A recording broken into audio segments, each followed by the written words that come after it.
నమస్తే సార్. నమస్తే sir, diabetic వాళ్ళు బీట్రూట్ తినొచ్చా లేదా? చాలా మంచి ప్రశ్న అడిగారమ్మా.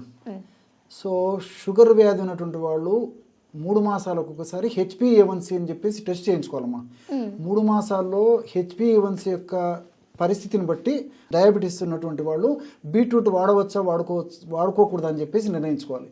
ఎందుకంటే 6 నుంచి 7 మధ్యలో ఈ యొక్క షుగర్ ఉన్నటువంటి వాళ్ళు, HbA1c ఉన్నటువంటి వాళ్ళు బీట్రూట్ వాడుకోవచ్చు, ఇబ్బంది లేదు. 7 దాటినటువంటి వాళ్ళు మాత్రము బీట్రూట్ ఎప్పుడో ఒకసారి కొద్ది ప్రమాణంలో వాడుకోవచ్చు, కానీ ఎక్కువ వాడడం మంచిది కదమ్మా. ఇది అందరు తెలుసుకోవాల్సింది. మరి వాడదగినటువంటి వాళ్ళు కూడా ఎలా వాడుకోవాలంటేమా, ఈ బీట్రూట్ రసాన్ని ఒక 100 ml to 150 ml వరకు కూడా రోజు వాడుకోవచ్చు, ఇబ్బంది లేదు. బీట్రూట్ గడ్డలు కూడా తీసుకోవచ్చమ్మా, ఆహార రూపంలో తీసుకోవచ్చు, పచ్చిగా అలాగే తీసుకోవచ్చు. కాబట్టి దీంట్లో ఉన్నటువంటి మంచిని మనం గ్రహించినట్లయితేమా, బీట్రూట్లో నైట్రేట్స్ విపరీతంగా ఉంటాయమ్మా. డయాబెటీస్ ఉన్నటువంటి వాళ్ళలో రక్తం చిక్కబడుతుంది, రక్తనాళాలు గట్టిపడిపోతాయి. సో రక్తం చిక్కబడి రక్తనాళాలు గట్టిపడడం వల్ల రక్త ప్రవాహానికి ఆటంకం ఏర్పడి మెదడుకు సంబంధించినటువంటి సమస్యలు, ఇదే విధంగా రక్తనాళాలకు సంబంధించినటువంటి సమస్యలు, గుండెకు సంబంధించినటువంటి సమస్యలు, అదేవిధంగా బీపీ లాంటి సమస్యలు కూడా వచ్చేటువంటి అవకాశం ఉంటుందమ్మా. కాబట్టి మనం బీట్రూట్ని ఈ పద్ధతిలో వాడుకోవడం వల్ల బీట్రూట్లో ఉన్నటువంటి నైట్రేట్స్ మన దేహంలోకి పోయిన తర్వాత నైట్రిక్ ఆక్సైడ్గా మారిపోతాయమ్మా. సో ఈ నైట్రేట్స్ మన దేహంలోకి పోయిన తర్వాత నైట్రిక్ ఆక్సైడ్గా మారిపోతాయమ్మా.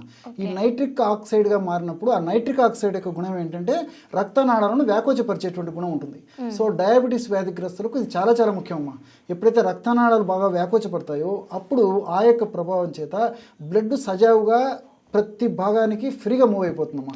దానివల్ల ఈ డయాబెటీస్ వ్యాధిగ్రస్తులకు భవిష్యత్తులో వచ్చేటువంటి అనేక రకాల కాంప్లికేషన్స్ రాకుండా కూడా కంట్రోల్ చేసుకోవచ్చమ్మా.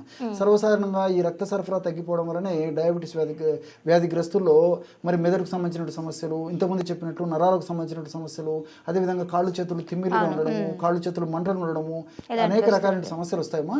ఇలాంటి సమస్యలు చెక్కు పెట్టేందుకు నేను చెప్పినటువంటి పద్ధతిలో HbA1c అనేటువంటి రీడింగ్ 6 నుంచి 7 మధ్యలో ఉంటే వాడుకోవచ్చు, కానీ 7 దాటితే మాత్రం వాడుకోకుండా ఉండడం మంచిదమ్మా. చెక్ చేసుకుంటూ ఉండాలి ఎప్పటికప్పుడు. ఎందుకంటే ఇందులో షుగర్స్ వల్ల కూడా మరి ఎక్కువ ప్రమాణంలో వాడుకోవడం వల్ల షుగర్ పెరిగిపోయేటువంటి అవకాశం ఉంటుంది. కాబట్టి ఆ షుగర్ వల్ల మరింత ఇబ్బంది కలిగేటువంటి పరిస్థితి ఏర్పడుతుంది. కాబట్టి నేను చెప్పినటువంటి పద్ధతిలో వాడుకోవచ్చు. ఓకే, అంటే దీనివల్ల ఎలాంటి నష్టం అయితే ఉండదు కదా? ఉండదమ్మా. ఓకే, బట్ చెకింగ్ అనేది మాత్రం డెఫినెట్ గా చేసుకోవాలి. 2 days కి ఒకసారి సార్? లేదమ్మా, 3 మాసాలకు ఒకసారి చేసుకుంటే. 3 మాసాలకు ఒకసారి చేసుకోవాలి. HbA1c. Okay sir, thank you so much sir.